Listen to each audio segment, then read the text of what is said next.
Powered by the Montana Television Network. This is the 10 o'clock news on Q2, Montana's news leader. Good evening, everyone. Thanks for joining us late. I'm Janelle Slade. Russ is off tonight. As a Montana family clings to hope in a Utah hospital, the suspect accused of critically injuring Montana Highway Patrol Trooper Wade Palmer pleads not guilty. 2 weeks ago, 28-year-old Jonathan Birch allegedly opened fire, killing one person and injuring two others during a road rage incident in Missoula. And then, about an hour later, ambushed Trooper Palmer, shooting him 3 times in the head, neck, and face. Now, Birch pleaded not guilty to 3 counts of attempted murder and 1 count of murder this morning. On the night of March 14th, prosecutors say Birch shot and killed 28-year-old Shelly Hayes and also shot and injured Casey and Julie Blanchard in northwest Missoula. Now, Birch fled the scene and eventually made his way to the Evero bar north of town, where he shot Trooper Wade Palmer. Well, tonight, Birch remains in the Missoula County Detention Facility on $2 million bond. He is set to appear again in court on May 30th. Well, here in Billings, community members are stepping up to help Trooper Palmer and his family. Alternative Athletics and CrossFit will host an all-day benefit tomorrow. Throughout the day, there will be a special workout dedicated to Trooper Palmer, followed by food and drinks from 5 to 7. Alternative Athletics is asking for donations throughout the day to help the family with medical costs. Well, it took a jury just about 5 minutes to find a Billings police officer justified in the downtown shooting death of a man last April. Officer Brian Weaver shot and killed Zachary Hoven after Hoven ignored officers' commands and came at them with a knife. Authorities were initially called to an apartment complex where someone reported seeing Hoven swinging a knife around. When they arrived, Hoven began to throw objects out his window at the officers standing below in the alleyway.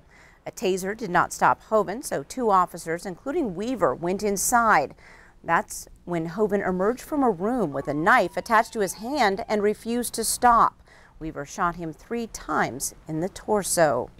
Well, a bill meant to boost urban economic development projects statewide, including the One Big Sky district in Billings, failed in the legislature today. In the Senate Taxation Committee, a vote to approve the bill and send it to the Senate floor went down on a 6-6 tie. The panel then voted to table or kill the measure, which is sponsored by Republican Senator Roger Webb of Billings. Webb then blasted it out of committee, and it failed in the full Senate, 24-25. At a committee hearing last week, supporters from Billings and other cities testified the bill could help foster major private investment in economic impact districts and attract and retain workforces. The bill would have allowed tax exemptions and state grants for certain civic infrastructure projects. We spoke with supporters who say they are disappointed with today's voting. That's a little bit disheartening. However, we've still got a really good economic development model. We've got a great coalition of supporters that we've built throughout this process. Unfortunately, sometimes new ideas just take a little while to marinate. A little disheartening. This was an opportunity to turn around and do something entirely new and different and innovative. I'm disappointed that my colleagues didn't at least take the opportunity to see what it really did. I don't see anybody picking it up. And Senator Webb is term limited and says he does not expect another legislator to sponsor the bill in the next session. But Dan Brooks says the chamber and other groups will do more educating in hopes of getting the bill passed in 2021. Well, in the bill to continue Montana's Medicaid expansion program, hospitals would pay a new tax to help support it. But as MTN's Mike Dennison reports, the bill also helps hospitals rake in millions more through other means.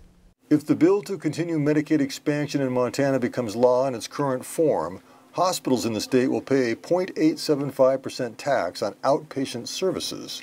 That tax generates $30 million over the next 2 years to pay at least half of the state's 10% share of program costs. It's going to support $300 million of health care benefits over the course of the next 2 years.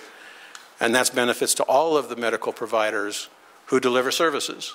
But that's only half of the tax's revenue.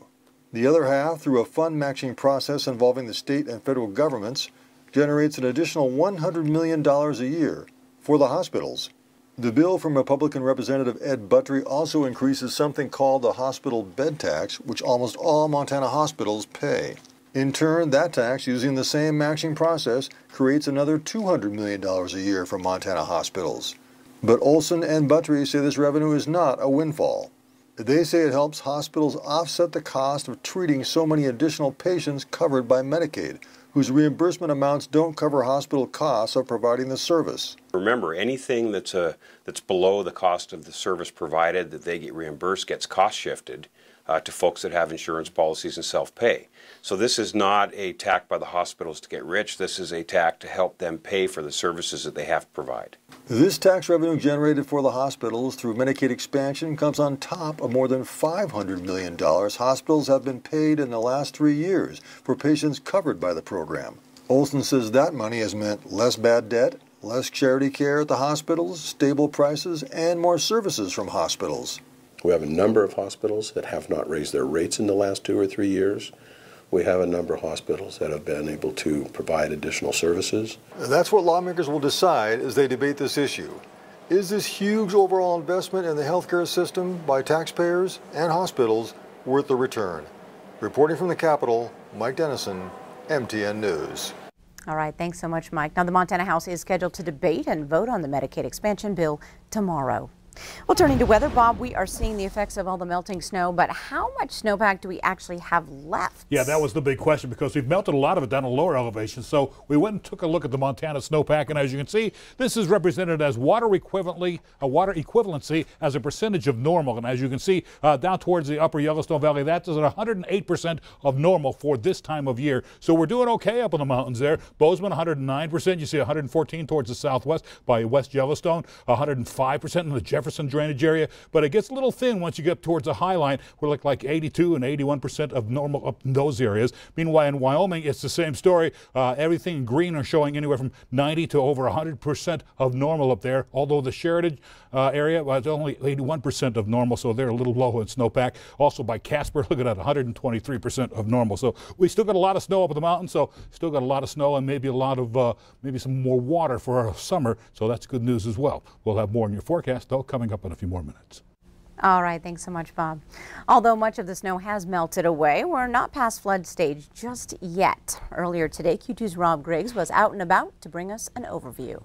Yeah, we made it through February with record snowfall and cold temperatures. That brought on the ice jams and the flooding, but we're still in a flood season. I talked to Tom Frieders at the National Weather Service to find out exactly where we're at in this spring flood cycle. Frieders says that the ice jam and frozen ground issues that we had are behind us now, but ground saturation flooding is now an issue for us to pay attention to. As we progress out of that ice jam flood threat, and we had that bitter cold and near record snowfall for February, those effects lingered now into later March as we saw the snow start to melt out. And so none of that water was able to sink into the ground, and so it all ran off into our streams and rivers, and that's a big cause of all the flooding that we've had recently. But now we've melted out that frost level, and water is able to sink in. So now we're kind of focusing on shorter-term heavy rain events that could produce flooding. This current weather system obviously bringing us some scattered rain and snow showers to the area, but spring thunderstorms and the occasionally heavy rain that accompany those thunderstorms is just around the corner. In Billings, Rob Griggs, MTN News. All right, thanks so much, Rob. Well, shoppers have until April 20th to use their Shopko gift cards. That's a reminder from Montana Attorney General Tim Fox. Earlier this month, Shopko announced it was closing all its remaining stores nationwide after claiming bankruptcy in January. Fox says the Montana Office of Consumer Protection has been communicating with Shopko's bankruptcy counsel. Shopko has 11 Montana stores, including the one right here in Billings. Well, Rapid City will welcome hundreds of new military families soon to Ellsworth Air Force Base. The Air Force announced Wednesday the base will become home to a training squadron for the B-21 Raider. The B-21 is a new long-range stealth bomber similar to the B-2 seen here. The Raider is currently in production and should be in service in the middle of the next decade. This will be a big economic boost to the Rapid City area, adding hundreds of new jobs. The new mission could use the Powder River Training Complex over southeast Montana. Coming up on tonight's 10 o'clock news, it's a disease that appears out of nowhere and can come in the most unexpected ways. Tonight, a closer look at ear, nose, and throat cancer. Plus, the St. Jude Dream Home has made major strides since its floor signing earlier this month. We're going to take a sneak peek inside. And in sports, the level of ski joring competition was amped up for nationals in West Yellowstone. Scott had some thrills and spills. You're watching MTN News with Janelle Slade and Russ Riesinger. Storm Tracker weather with Bob McGuire. And sports with Scott Breen. This is the 10 o'clock news on Q2, Montana's news leader.